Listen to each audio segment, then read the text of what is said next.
bienvenue au Vietnam.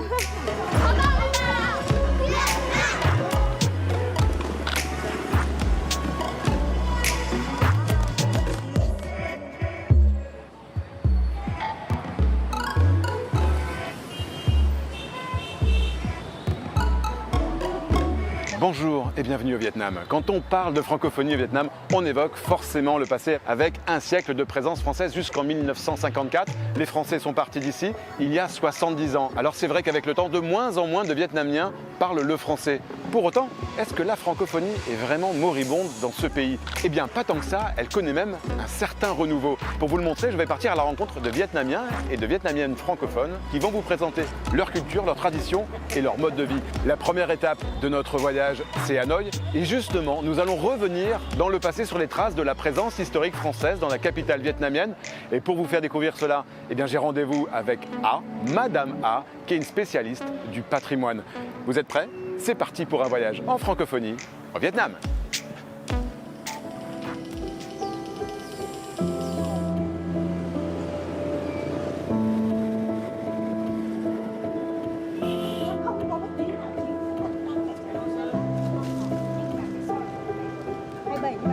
Cela fait 25 ans que Madame A travaille à la valorisation du patrimoine français de sa ville. D'abord en partenariat avec la ville de Toulouse, mais aussi avec la région Île-de-France. Le français, elle l'a appris à l'école des langues étrangères supérieures d'Hanoï, une langue qu'elle utilise au quotidien avec ses partenaires français. Ouais, avec le jardin. C'est le cas dans la restauration de cette ancienne maison coloniale dont les Français ont été expropriés en 1954. Aujourd'hui, les autorités vietnamiennes et françaises travaillent ensemble pour en faire le futur centre d'interprétation du patrimoine et montrer l'influence de la culture française sur Hanoï.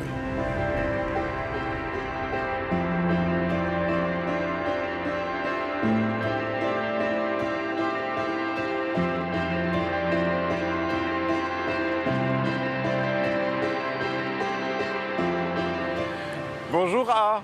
Ça va? Ça va? Je suis ravi de te rencontrer. Bienvenue à notre quartier. Et tu as un très beau chapeau. Oui, merci. Pourquoi tu m'as donné rendez-vous sur cette place? Mais tu sais, ici, c'est un lieu assez emblématique de la ville de Hanoï. Tu es dans un quartier avec l'hôtel, Métropole, la Banque du Vietnam et surtout la maison d'hôtes du gouvernement. Elle était construite par les Français. À l'époque, elle était la maison résidentielle du gouverneur du Tonkin. À l'intérieur, tu peux voir le symbole de Hanoï, c'est-à-dire le dragon s'envole. Et ici, on garde toujours les fonctions initiales de ce quartier. La maison d'hôte, c'est là où on accueille toujours des invités. L'hôtel, c'est toujours l'hôtel. La banque, c'est toujours la banque. Tu me fais découvrir le quartier français? Je te propose d'abord, on va passer par l'Opéra et après, on va découvrir le quartier français au sud du lac de Petit Lac. Bon, on y va? Avec grand plaisir. Tous les premiers bâtiments construits de l'époque.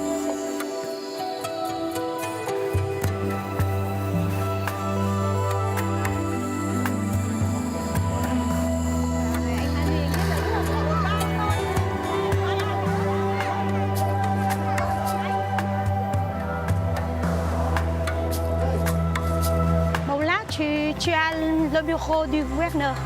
La maison a été construite en 1892. Et en face, tu as l'hôtel de luxe, Métropole, qui a été construit en 1901. Et c'est toujours l'hôtel de luxe.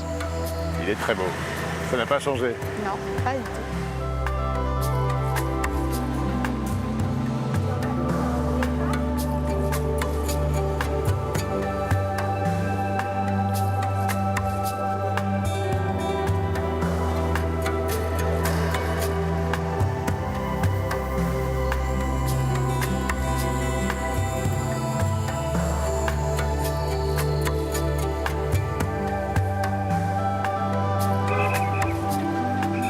Voici le fameux opéra dont tu me parlais. Voilà.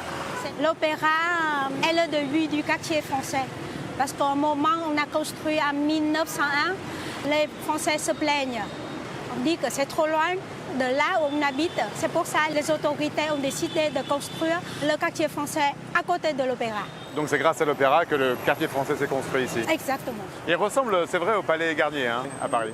Parce que d'abord, on a construit, on a démoli, on a reconstruit la façade, inspiré vraiment l'opéra Garnier à Paris. Eh ben, il est très très beau, l'opéra. Tu vas souvent à l'opéra, toi? De temps en temps. De temps en temps.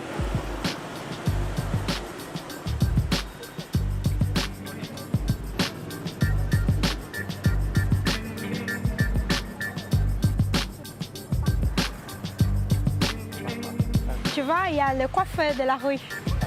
Alors, un coiffeur dans les la rues du vie. quartier français d'Hanoï, c'est une très très bonne idée, hein, merci. C'est la vie quotidienne. Ah ben, c'est la vie quotidienne. Voilà, ça c'est net.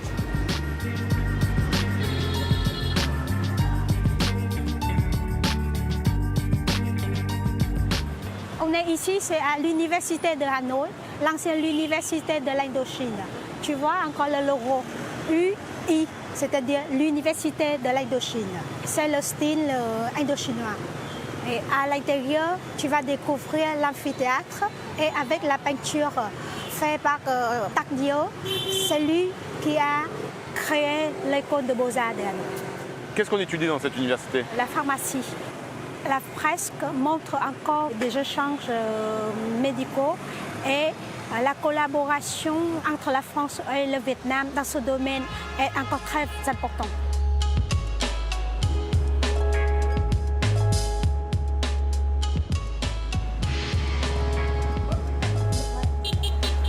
C'est quand même super agréable de se promener comme ça dans le quartier français. Oui, C'est ton quartier, ça? ouais, c'est mon quartier. Je suis née dans ce quartier-là. Et la rue est juste en face de nous. D'accord. Et j'ai vécu pendant des années ici. Voilà. Quand les Français arrivent, ils ont créé les grandes avenues D'accord. avec beaucoup d'arbres. C'est beau. Ah, encore, et là-bas, tu as une Ouais. belle maison.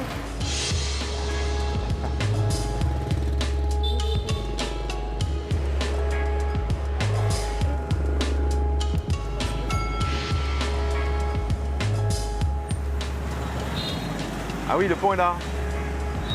Cảm ơn chú. Merci beaucoup. Merci. Cảm ơn chú. Allez.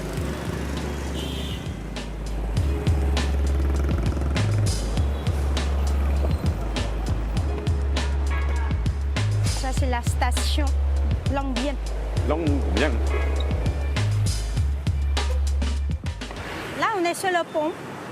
Et le pont a été construit en 3 ans, de 1899 à 1902.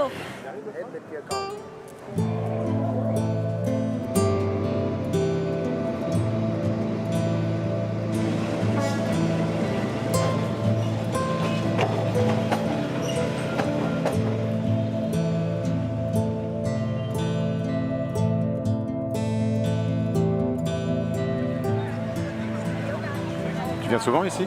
Oui, tous les jours. Tous les jours? Oui, je fais une tour chaque jour. J'aime beaucoup cet endroit. Ah oui, c'est le lac de l'Épérès situé. C'est le symbole de Hanoï. Pourquoi c'est important pour toi de valoriser ce patrimoine historique français dans ta ville? Je crois que c'est très important de conserver ce patrimoine pour nous, pour nos enfants, les visiteurs. On a le lac de l'Épérès situé, on a le quartier commerçant et on a le quartier français. Et avec des grandes avenues, des villas sympas, avec le petit jardin devant ou derrière, ça fait le charme de la ville d'Hanoï. Et c'est pour ça que je suis tombée amoureuse de ma ville. Quel rapport tu entretiens avec la langue française? C'est ton outil de travail? C'est indispensable de parler français. J'ai que des collègues francophones avec la France, les Belges, les Suisses. Au niveau personnel, on m'a dit que j'ai de la chance d'apprendre une très belle langue. Le français, c'est la langue d'amour. Le français m'a permis de rencontrer beaucoup d'étrangers, de francophones à Hanoï. Si tu avais un mot en français pour qualifier ta ville d'Hanoï, ce serait lequel? Je crois que c'est l'amour. Parce que tu l'aimes, ta ville. Voilà. Et si tu avais un mot pour définir le Vietnam, ce serait lequel? Mon pays, Ton c'est pays. le pays. Voilà. Bien, écoute, merci de m'avoir fait découvrir ta ville d'Hanoï et ton pays, le Vietnam, que je commence à découvrir. Merci beaucoup à toi. Mais merci à vous aussi de faire connaître notre ville et notre pays. Il est magnifique.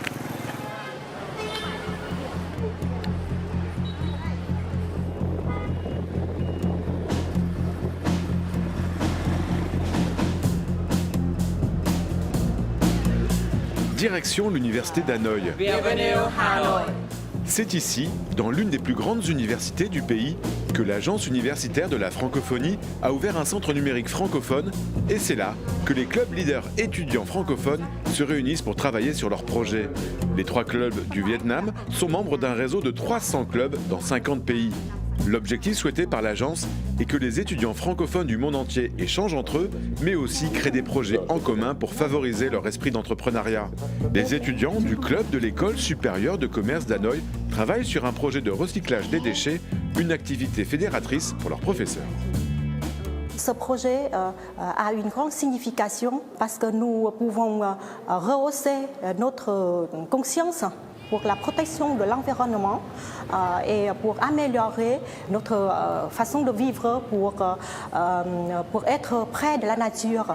Être membre des clubs comme ça peut permettre aux étudiants de partager le français comme vecteur d'échange. Ils peuvent échanger des expériences, des nouvelles connaissances en français. Je pense que parler le français, c'est très important, c'est très bien pour les jeunes francophones vietnamiens pour se développer eux-mêmes.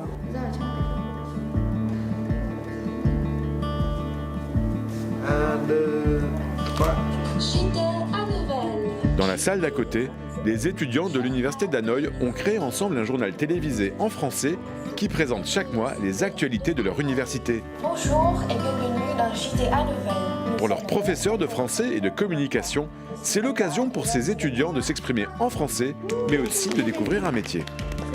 Et les étudiants, en participant à cette émission, ils pratiquent non seulement le français, mais aussi les capacités, les compétences à réaliser une émission télévisée de la rédaction des articles en français au tournage dans le studio.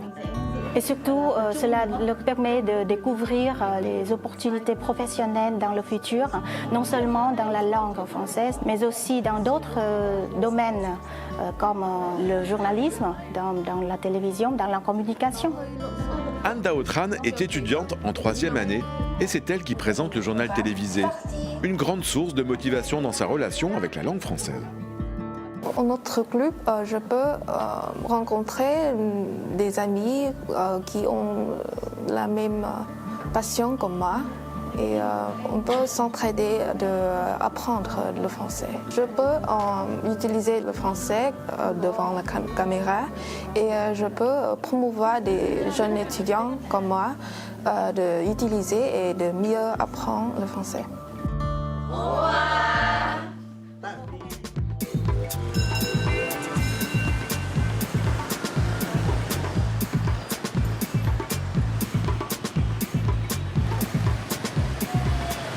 Le Courrier du Vietnam. Bonjour. Merci.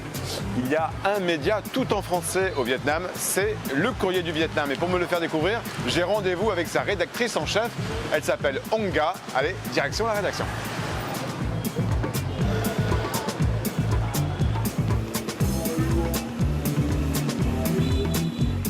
Le Courrier du Vietnam a plus de 70 ans.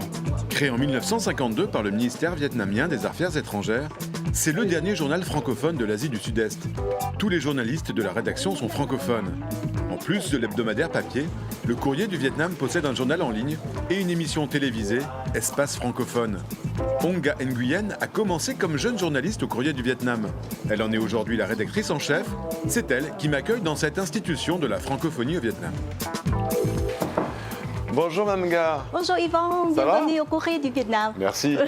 C'est la rédaction. Oui, alors tu peux voir une équipe presque féminine ici.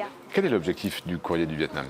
L'objectif du Courrier du Vietnam, c'est d'informer le public sur la vie socio-politique, culturelle ou encore sportive du Vietnam et du reste du monde entier. Et tout se fait en français. Tout c'est en français et rédigé par les journalistes vietnamiens et puis relu par les Français.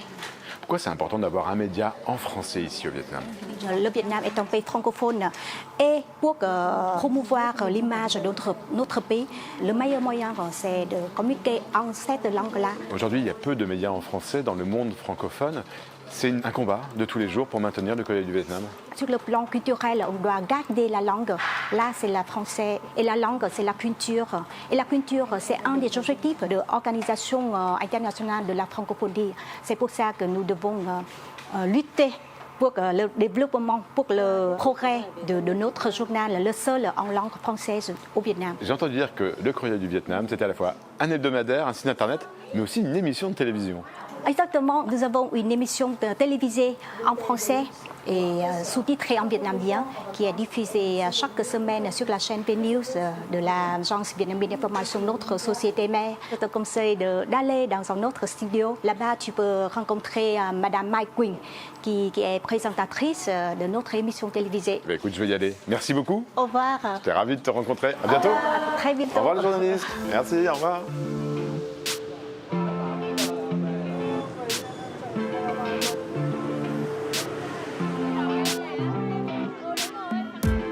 À quelques centaines de mètres du journal, je me rends dans les studios de l'agence vietnamienne d'information où est tournée l'émission Espace francophone.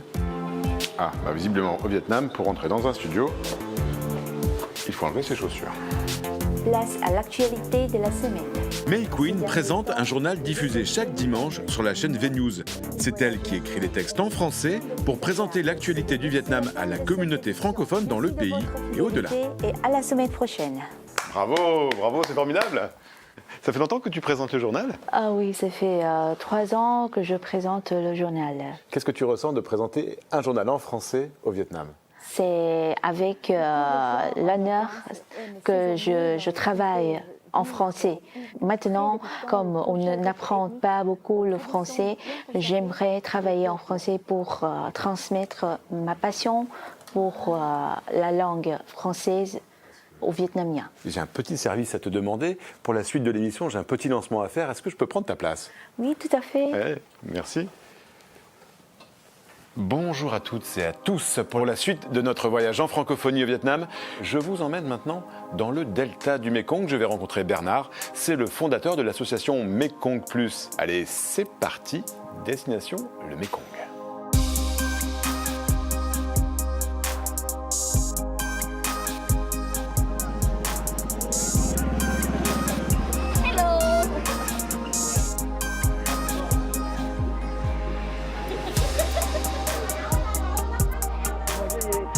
C'est en 1993 que Bernard arrive pour la première fois au Vietnam. Et il ne le quittera plus. Lui qui avait commencé une carrière dans l'humanitaire au Bangladesh est tombé amoureux d'une Vietnamienne et de sa région, le delta du Mekong. Il crée alors l'ONG Mekong Plus pour apporter de l'aide au plus près des populations locales à travers un programme de microcrédit auprès de 7500 familles pour les aider dans leurs projets. Aujourd'hui, avec son équipe de 170 personnes, toutes vietnamiennes, il intervient dans 1000 villages et 200 écoles. Et pour me rendre compte de ses actions sur le terrain, il m'a proposé une balade dans le delta du Mekong. Salut Bonjour, Bernard. bonjour Yvan, bienvenue à Mekong Plus. C'est ici Mekong Plus? Alors ici c'est un bureau, mais on travaille dans tous les villages aux alentours et donc on travaille avec une ONG vietnamienne que nous avons créée. Et tu m'accueilles avec un vélo. Ah, on fait beaucoup de vélos. Il est spécial ton vélo, hein? Ah, ils sont très très chouettes, ces vélos sont des vélos en bambou que nous fabriquons nous-mêmes. C'est-à-dire qu'on crée des emplois dans les villages, on utilise les matériaux locaux. Tout est en bambou. Ah, tout est en bambou, même le casque, vivement recommandé, en bambou aussi. En bambou aussi, comme le tien. Génial. Et on va faire combien de kilomètres? Là on va faire une bonne vingtaine de kilomètres. Ah ouais, c'est pour ça qu'il m'a donné le vélo électrique. Pour que ce soit équitable, parce que moi je vais vite. Hein. Bon ben je vais essayer de te suivre. Et faire du vélo électrique en bambou au Vietnam, Voilà, c'est bon? c'est étonnant.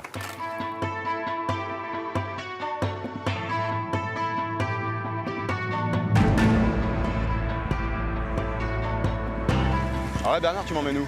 On va à l'atelier de recyclage, c'est une de nos actions pour l'environnement.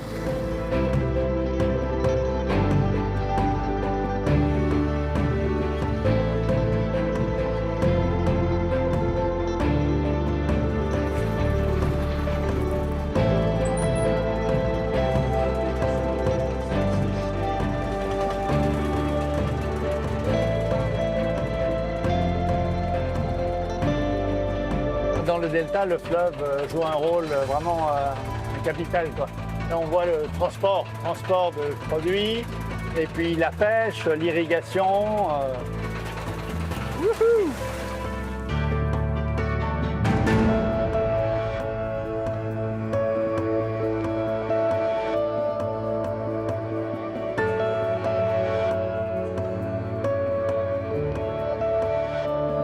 Donc là, on arrive à l'atelier recyclage. Recyclage des déchets plastiques et puis là aussi l'atelier des quilts ou boutis. Boutis, ah bah c'est Boutis en c'est joli. français. Ouais. Une création d'emploi, toujours. Toujours. Voilà, alors ici, 2 ateliers. Ici, un des groupes de Mekong Quilt qui fabrique des boutis, comme on dit en France. Alors, pourquoi ici? Mais comme ça, les femmes restent au village, près des enfants, près de leur famille, près de la ferme. Et donc, c'est un revenu complémentaire. Ça double, en fait, le revenu de ces femmes. Une fois par mois, Rang, la chef de groupe, va à Saigon livrer les produits. C'est mis en magasin. Ah, mais c'est très joli. Voilà. Alors, 2e atelier. Donc, on essaie de convaincre la population d'utiliser moins de plastique. Donc, les écoliers ramassent les déchets dans les villages. Ils sont là lavés, séchés, broyés, ensuite jetés dans ce moule. C'est mis à une température de 200 degrés pendant 30 minutes et il en sort ceci. Voilà. Ok. Il sort. Ces panneaux là sont très solides. Et puis après, la boucle est bouclée, on reçoit des déchets et puis on en fait du mobilier scolaire. Donc c'est envoyé dans les écoles. Et d'ailleurs, à propos d'école, Yvan, eh bien, je t'emmène dans une école, une autre école, où on fait de la santé. Ok, super.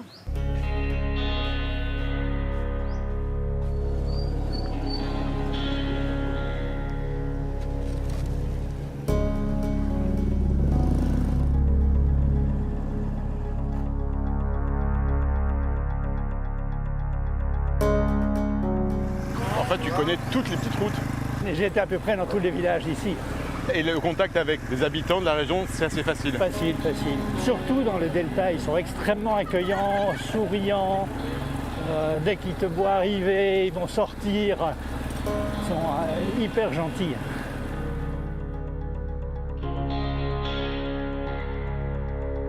Voilà. Voilà l'école.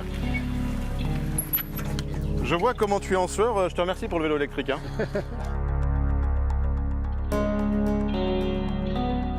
C'est une des douzaines et douzaines d'écoles où nous travaillons, et notamment pour l'éducation à la santé. Former les enseignants et du coup les enfants au brossage des dents. Au brossage des dents, ok.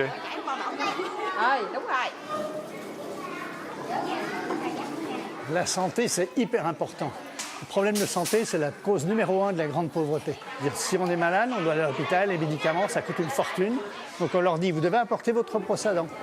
Et comme ça, quand ils rentrent à la maison, ils ont aussi une brosse à dents à la maison. La leur, c'est la leur. Alors on ne met pas de dentifrice. Pourquoi? Parce que, en fait, le dentifrice, ça coûte cher. Et que s'ils disent, ah ben, j'ai plus de dentifrice, je ne me brosse pas les dents. Non, il faut toujours se brosser les dents, même sans dentifrice. Donc on a la santé qui va à côté de l'éducation, à côté de l'augmentation des revenus, le programme environnement, et tout ça, c'est intégré. Ça, c'est la philosophie de Mekong Quilt. Donc on a un impact vraiment sur toute la communauté. Je les ai trouvés, Bernard, très mignons, les enfants. Tu m'emmènes où maintenant? Maintenant, nous allons au biogaz. C'est un autre programme ici pour l'environnement. D'accord. Et ça, c'est à combien de kilomètres? À 5 km. 5 km. Ça va, t'as la forme? Oui. Bon, bah c'est parti. Là, on fait la course.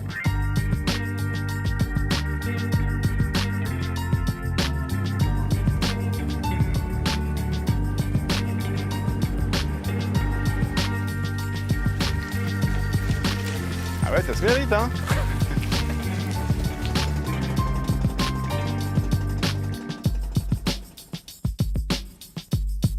Là, nous arrivons chez un couple de fermiers et nous avons aidé à installer un biogaz. D'accord. Bonjour. Un biogaz. Bonjour. Bonjour, madame. Bonjour. Biogaz.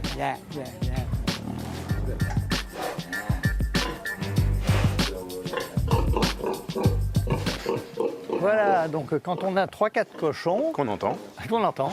On peut collecter le lisier qui est donc envoyé dans cette grande poche que l'on voit là.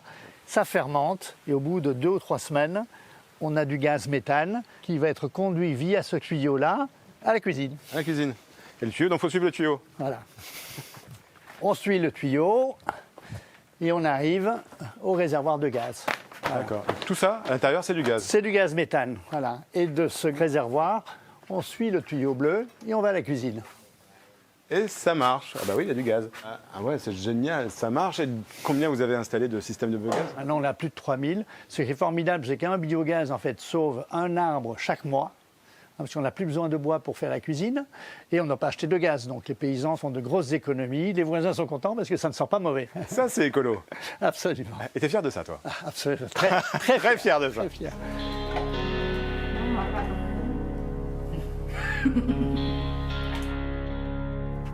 Quelle balade, Bernard.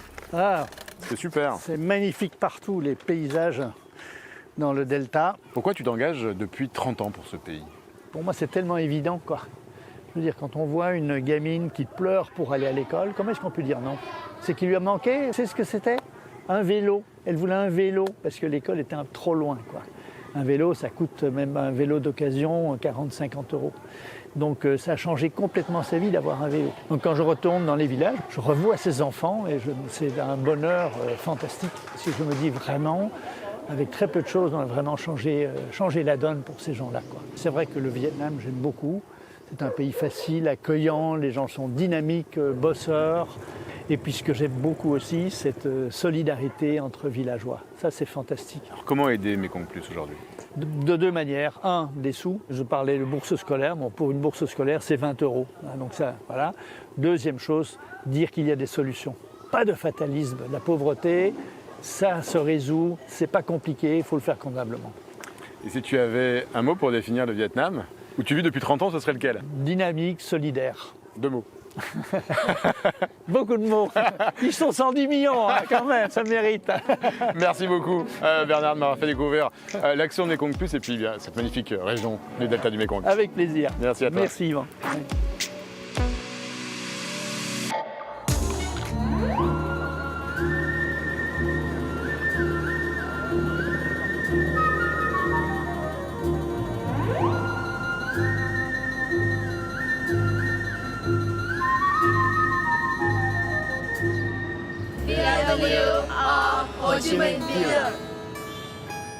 Bonjour, je suis très heureux de vous retrouver pour la suite de notre voyage en francophonie à travers le Vietnam.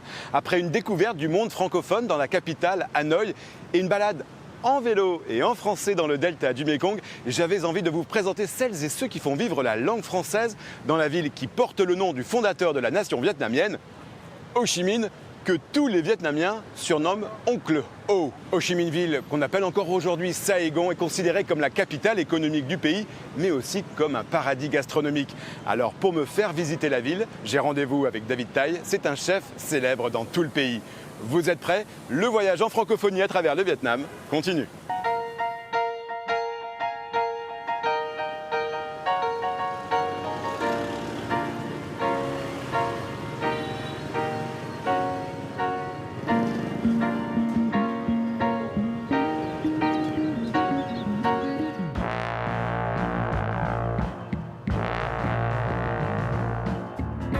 C'est en 1978 que David Tay part avec ses frères, ses sœurs, son oncle et sa tante en France. C'est lui, en salopette rouge sur la photo. Il a tout juste 5 ans. À Paris, sa famille ouvre un restaurant et David passe sa jeunesse entre les cuisines et la rue où il joue les voyous. 25 ans plus tard, il revient dans son pays natal et se consacre à sa passion, la cuisine.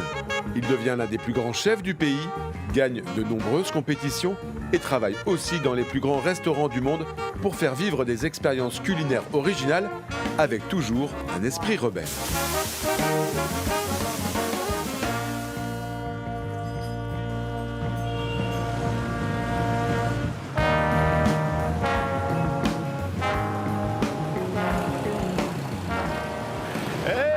Salut David! Salut Yvan, vas-tu?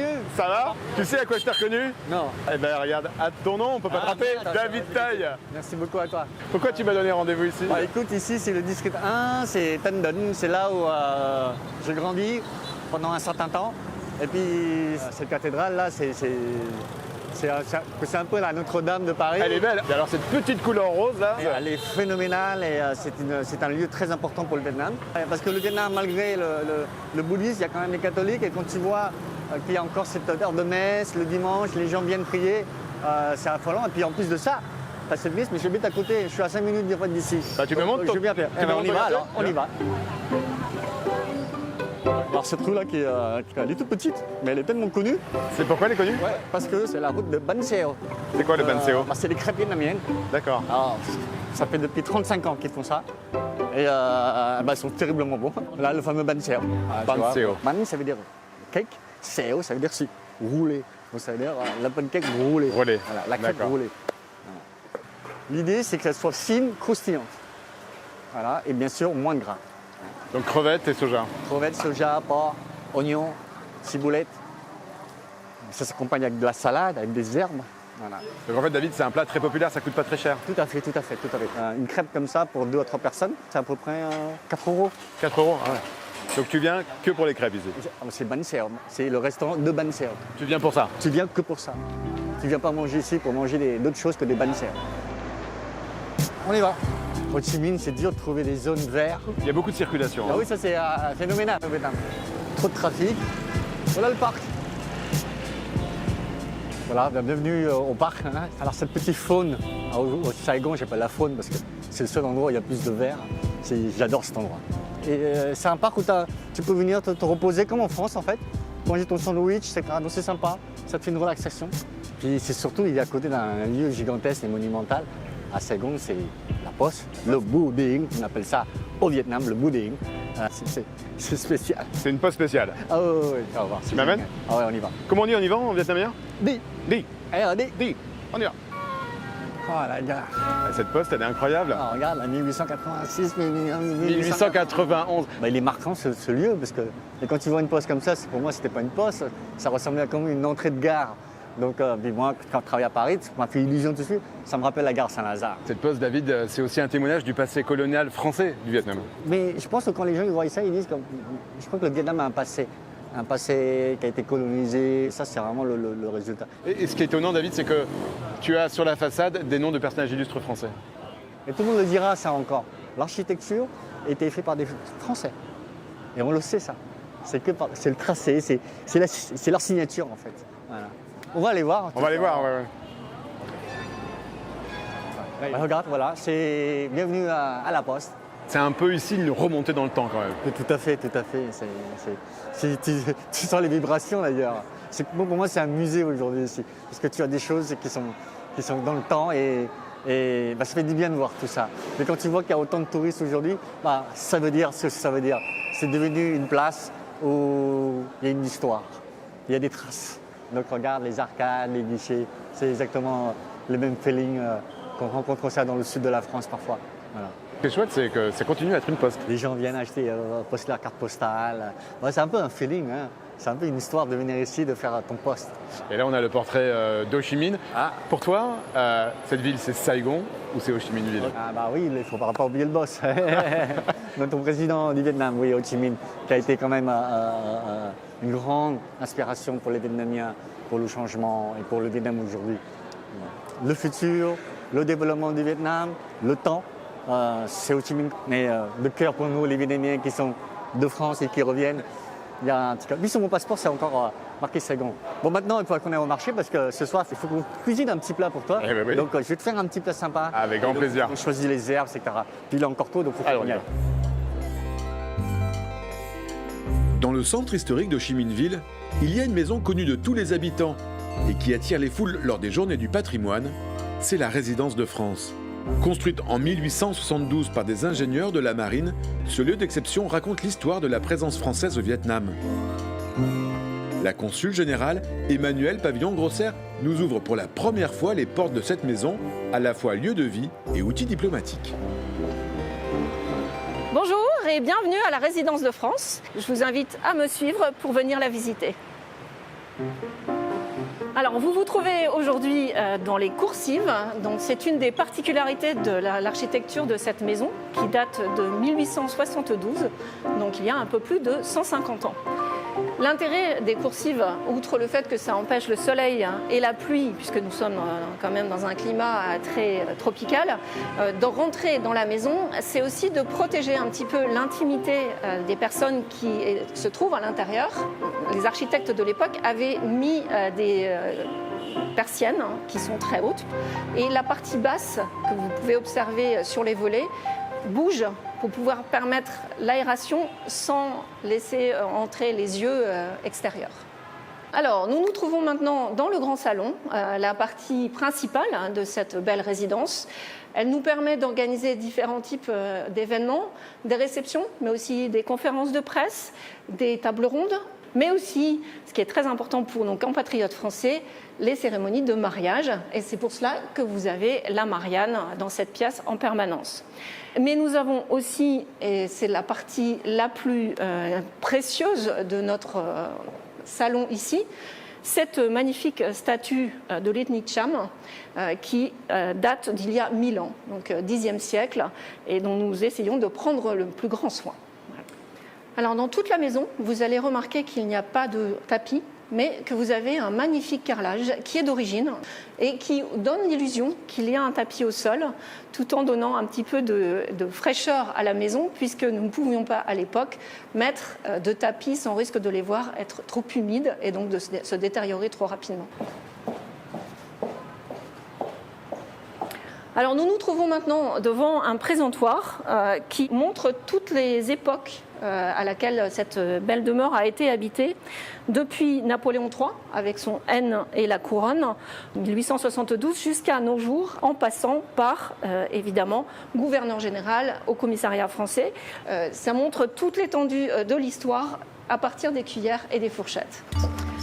Alors nous allons quitter la maison pour découvrir ce qui est le joyau de cette propriété, à savoir le jardin, puisque ici nous avons la chance d'avoir le plus grand parc privé de Saigon, 1,5 hectare, et qui est habité par de très grands arbres. Certains sont plus anciens que la maison, mais aussi par toute une faune, donc des civettes, des écureuils, des serpents, toute une faune que nous avons l'habitude de croiser au quotidien. Alors nous sommes ici devant des stèles qui ont été récupérées dans un cimetière qui a été rasé il y a quelques années. Et nous avons décidé de mettre ces stèles ici pour honorer la mémoire tous les 11 novembre des soldats militaires français et vietnamiens qui sont tombés pour notre pays.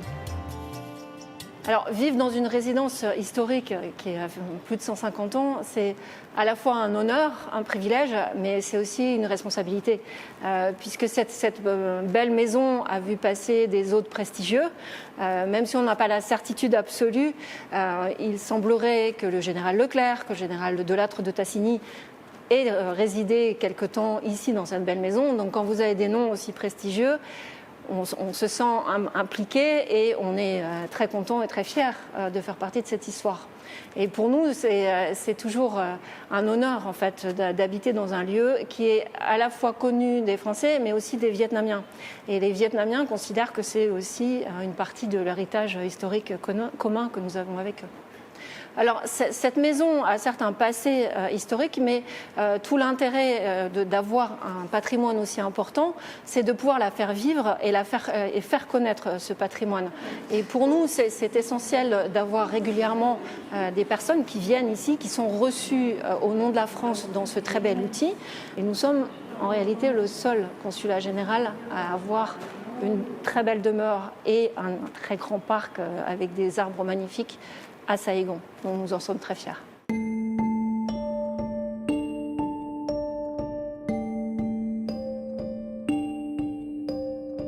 Cette route elle est un peu spéciale parce que c'est un peu le raccourci de aller au marché. Les petits raccourcis sympas, moi j'adore parce que ça me dépaysage tout ça, tu vois. Avant c'est parti aux Français. Ah bon, ces maisons-là. Ah ok. La C'est un petit quartier français. C'est ça. Un peu de légumes, un peu d'herbes, des poissons séchés. Là, c'est là où je prends mes herbes. D'accord. Voilà. C'est elle ta vendeuse favorite. C'est ça, de les tomates, elles sont belles. Hein. Ça c'est quoi comme herbe, David? Ça c'est du basilic vietnamien. Vietnamien. Ah ouais, okay. C'est différent. Regarde, c'est pas celui qu'on fait le pesto. Alors j'ai entendu David qu'il paraît que pour désigner des légumes en Vietnam, ce sont des mots français. Oui, les tomates, les artichauts, la salade, ça c'est l'histoire, c'est l'Indochine. Ouais. Donc on dit carottes, tomates, salade. Tomates, salade. Ça c'est français. D'accord. Brocoli aussi. Brocoli aussi. Souffleur. Bon, tu sais quoi? J'ai très faim. On y va alors, c'est parti. Allez, on va chez toi? Il faut qu'on cuisine un petit peu quand même. Allez, je te suis. Oh, je vais te montrer mon petit bistrot. Voilà, Kobe Bistro by Chef David Thai. Waouh! Allez. Ça claque. Ok. Ah, bienvenue dans mon restaurant, le bistrot. Ouais, c'est très mignon. Ouais, merci à toi. Donc là, on fait un concept très français bistrot avec une viande japonaise. D'accord. Et je dérive un peu aussi sur les légumes. Mais par contre, je vais te faire essayer quelque chose, un truc spécial. C'est le teppanyaki. Le teppanyaki. Voilà, on va t'essayer. D'accord. Voilà le teppanyaki. Alors c'est ça, le tapanaki. Exactement. Donc quand tu regardes en bas le bistrot, ici c'est japonais. Cuisine d'origine japonaise, mais moi je l'ai revu à ma façon après. Donc j'ai incorporé beaucoup de touches francophones. Et on retrouve notre basilic du marché. Le basilic, et on retrouve aussi la petite touche française, le foie gras derrière qui donne le gras, l'onctuosité, le richness de la patrimoine française. Et là tu fais de la cuisine devant les gens. Exactement, exactement. C'est un show parce qu'on fait du flambage, on fait un peu du show, exactement. Donc on y va alors. Allez. Donc moi je m'installe là. Exactement. Et je te montre Allez. ça. Je me sens un peu privilégié, David. Ah bah c'est normal. Avoir un chef rien que pour moi, un tapanaki, et je mets mon tablier alors. Et donc David, c'est parti pour le show.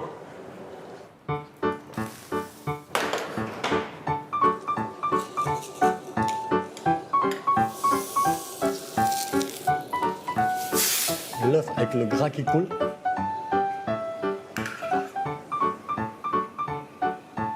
Un peu de crumble. Magnifique David. Et hop, la petite fine touche française, la petite biscottine. La petite touche franco-vietnamienne, la petite touche francophone. Hein. Exactement. On va déguster ton plat. Oui, David. c'est une petite entrée chaude, on va dire. Voilà, ça donne de la couleur. Allez David, c'est excellent. Qu'est-ce que ça représente pour toi, la gastronomie vietnamienne? Je pense que la cuisine vietnamienne, c'est l'avenir parce qu'on reste très simple.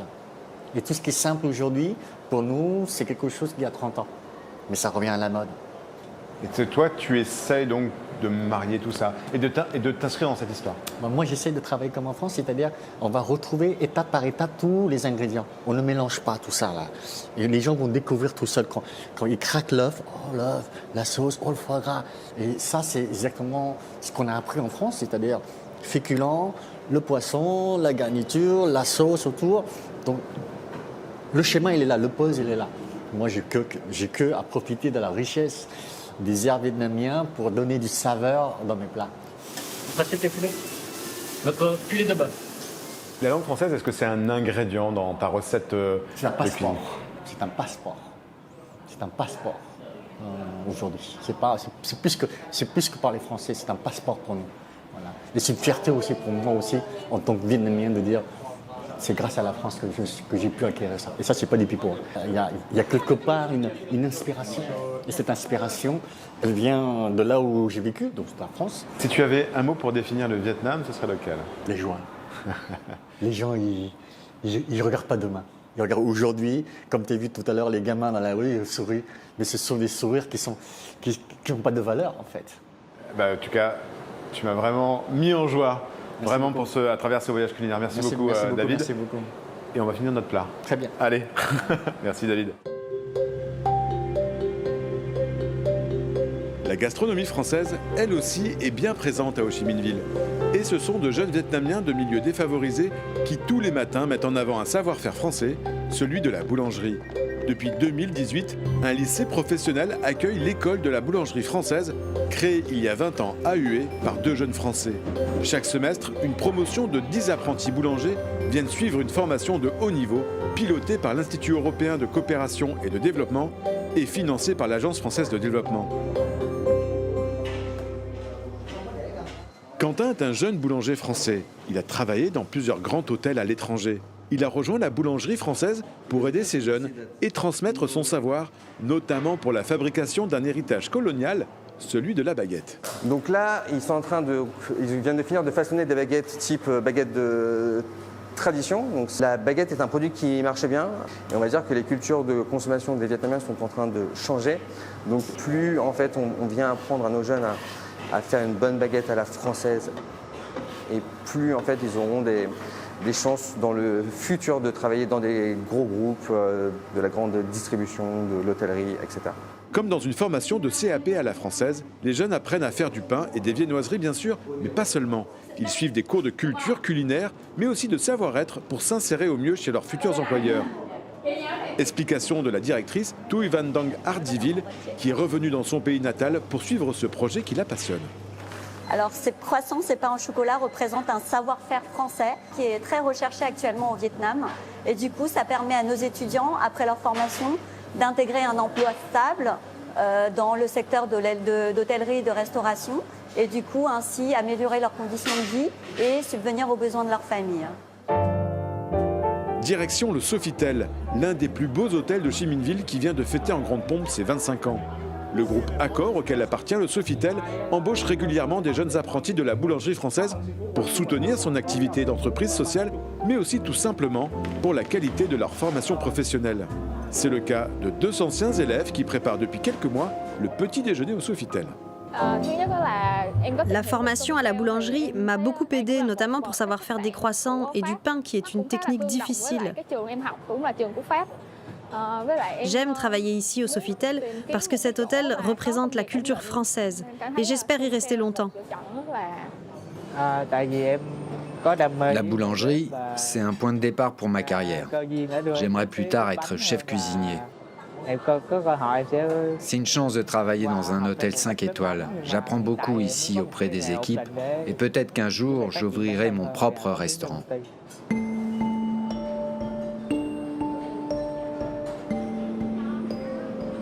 Allez, je vous emmène maintenant dans un événement qui existe depuis 3 ans au Chiminville. C'est la Kermesse francophone qui a été fondée par Alexandra et Jaime de l'association Espace et Culture francophone. Et pour y aller, eh bien, je troque ma casquette contre un casque, car vous l'avez compris, le moyen de transport numéro 1 à Ho Chi Minh Ville, c'est le scooter.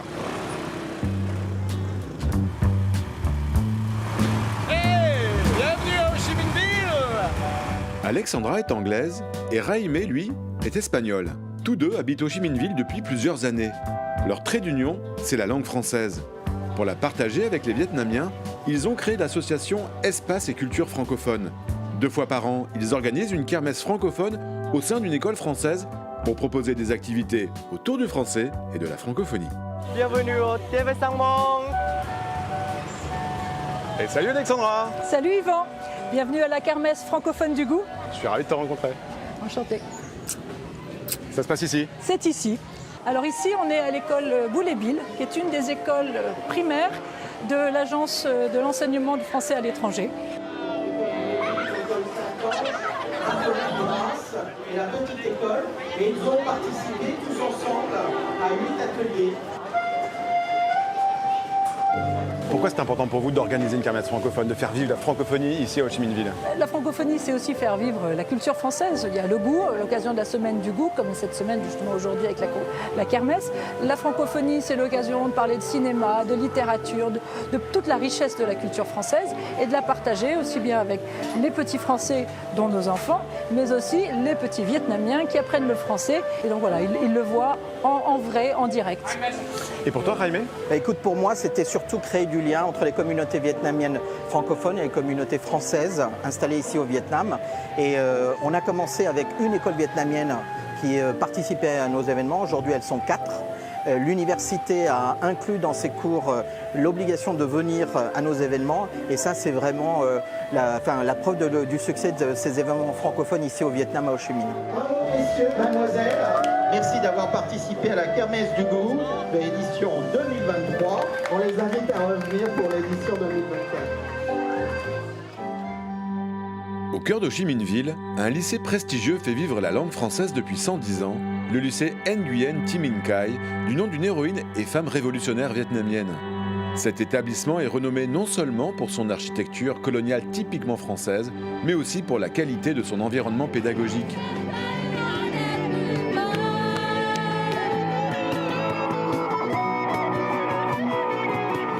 Ici, le talent artistique des élèves est valorisé, mais aussi leur talent sportif dans plusieurs disciplines. La réputation du lycée tient également à son excellence académique, et notamment dans l'enseignement des langues étrangères. Bienvenue au lycée. 200 élèves sont inscrits dans des classes bilingues où les mathématiques sont enseignées en français. Un défi, mais aussi une motivation pour ces élèves qui s'inscrivent dans une tradition. Je peux dire que j'apprends le français depuis 12 ans et c'est ma traditionnelle de ma famille. Car ma tante et ma mère et ma grand-mère aussi, ils ont appris le français aussi. Un coupon, un magasin et un supermarché. C'est un e-commerce, très bien, super. Donc pour moi, c'est mon opportunité pour découvrir la culture de France.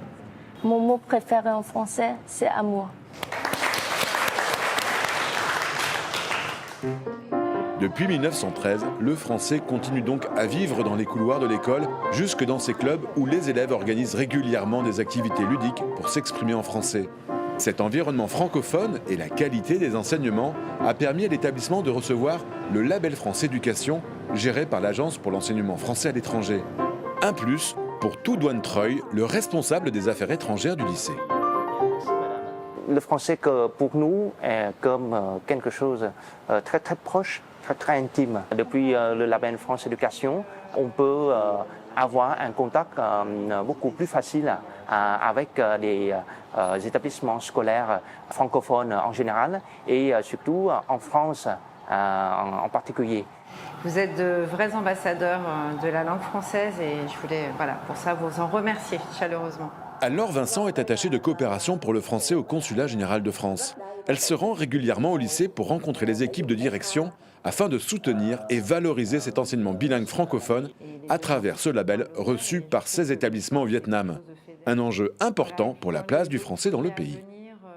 Alors, l'enseignement bilingue est essentiel ici au Vietnam parce que ça permet de maintenir la langue française avec un nombre d'heures assez conséquent dans les établissements. La langue française est en concurrence directe avec l'anglais, le japonais et le coréen, donc on ne va pas se cacher le fait qu'elle est en perte de vitesse, mais notre souhait c'est de la maintenir vraiment à un niveau de langue seconde assez forte pour qu'elle devienne une valeur ajoutée, un plus dans les études et dans le parcours professionnel. Destination francophonie est au Vietnam. Pour la dernière étape de notre balade à travers Ho Chi Minh Ville, je vais rencontrer Can. C'est un libraire et ça fait 20 ans qu'il permet au public vietnamien d'être en contact avec la littérature française et francophone.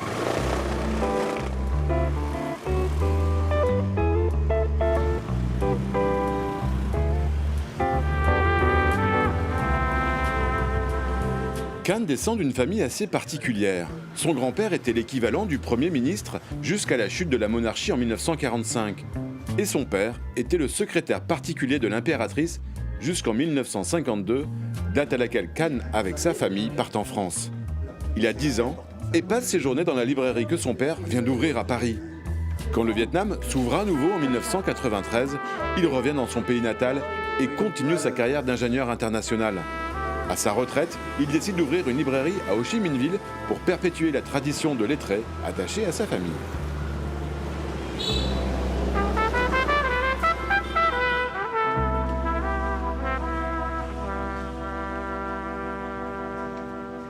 Bonjour. Salut Yvan. Ça va? Bienvenue à la librairie française Nam-Phan, Saigon. Qu'est-ce que ça veut dire, Nam-Phan? Nam-Phan, ça veut dire vent du Sud. Vent du Sud. Oui. Et c'est la seule librairie française de Saigon? Oui, c'est la seule librairie française, oui. Alors, qu'est-ce qu'on trouve dans ta librairie? Écoute, de tout. Des livres exclusivement importés de Paris. Tu as ici le rayon des romans, des livres, je dirais, plus ou moins classiques. De l'autre côté, on a des livres en lien avec l'Asie en général et avec le Vietnam et l'Indochine en particulier. Pourquoi c'est important d'avoir une librairie française ici à Ho Chi Minh Ville? Parce que au Vietnam, un pays qui fait partie de la francophonie, tout en étant, pour des raisons de business, un îlot de francophonie dans un océan d'anglophonie. Si tu avais un livre à me conseiller pour rentrer dans la culture vietnamienne, ce serait lequel? Eh bien, celui que tu as sous les yeux, qui s'appelle Imagerie populaire vietnamienne, par Maurice Durand, qui ne date pas d'aujourd'hui, mais qui est extraordinaire pour faire bien connaître la culture et l'ancienneté de cette culture vietnamienne. Et si tu avais un mot pour définir le Vietnam? Un pays émergent sur lequel il faudra compter dans les années à venir.